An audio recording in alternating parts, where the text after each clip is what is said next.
Hey gang, Professor Feeser here, and on today's episode, we're going to create a Python script that creates a file, writes some text into that file, and then exits and concludes successfully. You don't have to know too much to just dive right in and follow right along, but you should have a GitHub repository, and you should feel comfortable getting into a code space within that repository. If you're unfamiliar with those ideas, go ahead and search around this channel, particularly this playlist, and you'll find some instructions that'll bring you up to speed. All right, if you're ready to get started then, from the root of your repository, click Code, and if it comes up on local, click to the Codespaces tab. There'll be one or two situations. Either you'll have to create a new code space, in which case there's a green button that says create code space, or you can join a code space maybe you already have running, and that's fine. I'm going to click on the one that I already have running. And it says, okay, let me wake up this instance.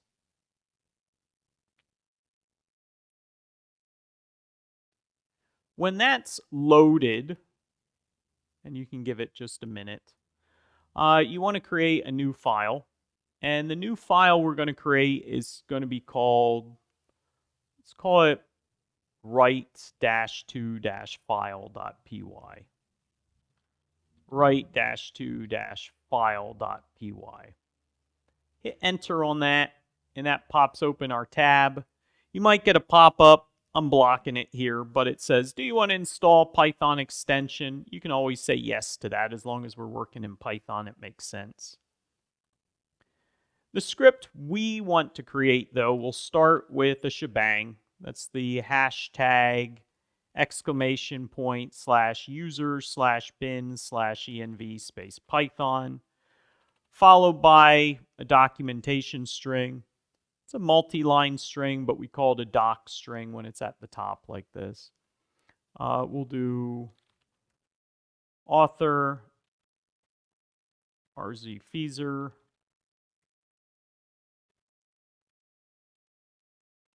Using Python to create a simple text file. Now, let's approach this with best practice in mind. When we write Python code, it should always be within a main function. And that just means we want to start def main open close parentheses colon and then indent. The default's typically 4 spaces, but you can technically use anything. We're going to use 4 here. But this is the definition of a main function.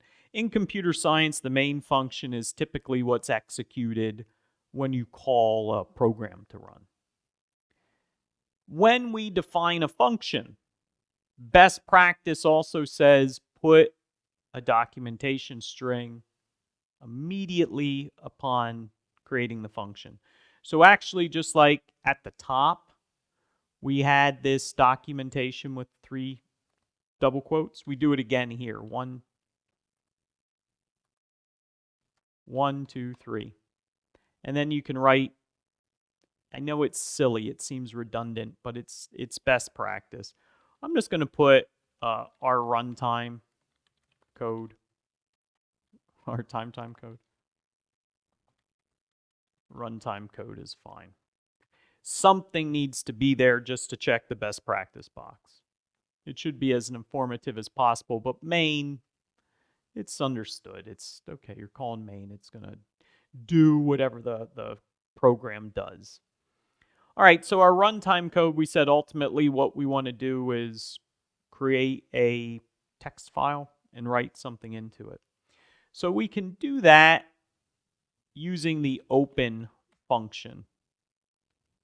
And open has evolved a little bit. We actually want to use with open.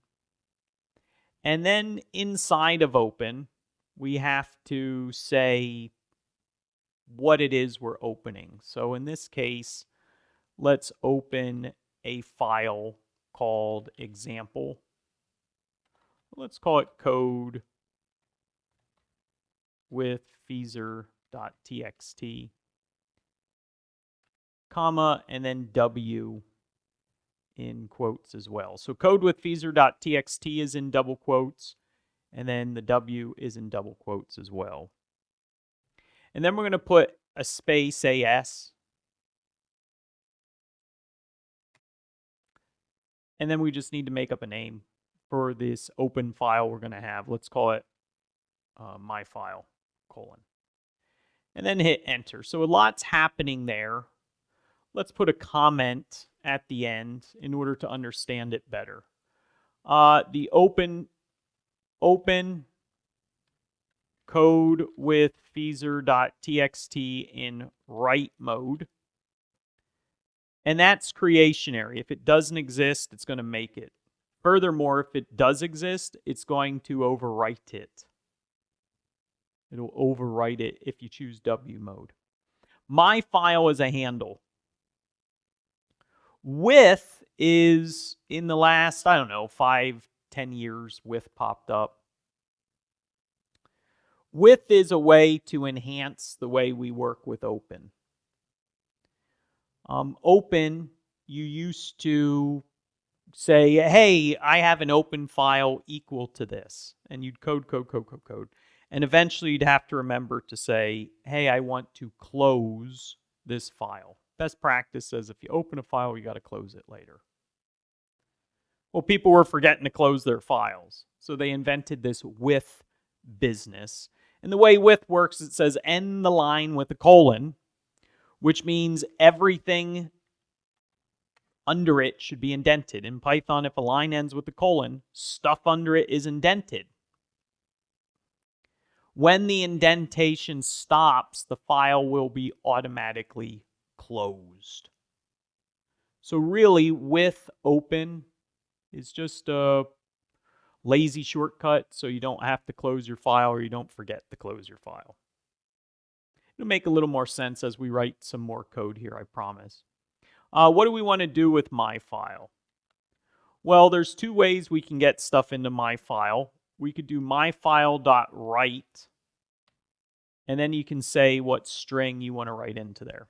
So first line of the file. The problem, or maybe it's not a problem, just what to be aware of. The first thing to be aware, or the thing to be aware of with write, is it doesn't automatically end with a new line. New line means enter. So if you say first line of a file and you use like write again, it would just pick up where the last line left off in the file. You'd still be on the first line. The /n corrects that problem if you want to, again, even call it a problem. It's just how it works. There's another way we can put text into a file, and that would be to use print again. We can print second line of the file, put a comma after it, because right now where output is going is standard out. It's being pushed to standard out. If you look here, do you see file defaults to the current sys.standardout? We can change that option. We can say file equals and then my file. My file is the file that we have open. And the interesting thing about the print is it does end with a new line.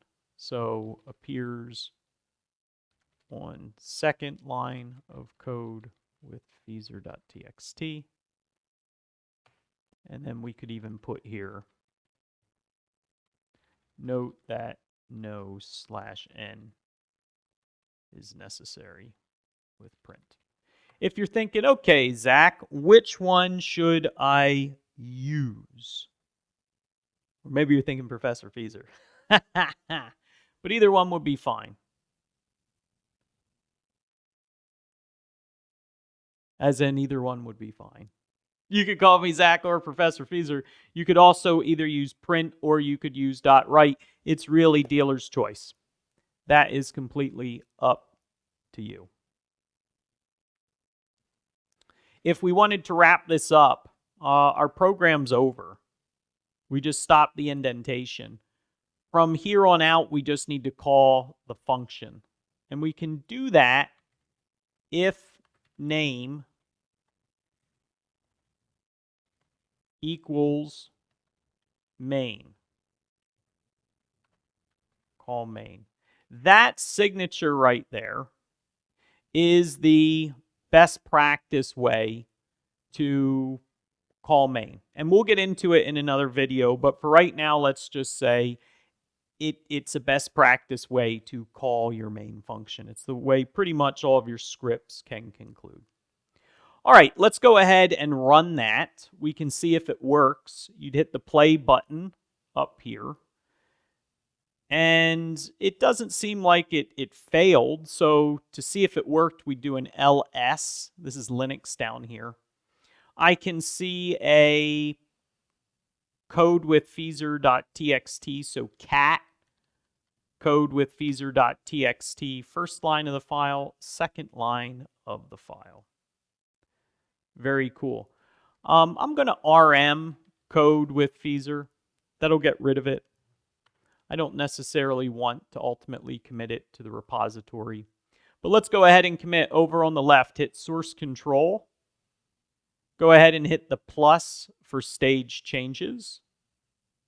Up at the top in the changes, let's write here, learning to create files with Python. Hit the commit button. Finally, sync changes. Say OK. That will push back to our repository. So if we want to head back to our repo,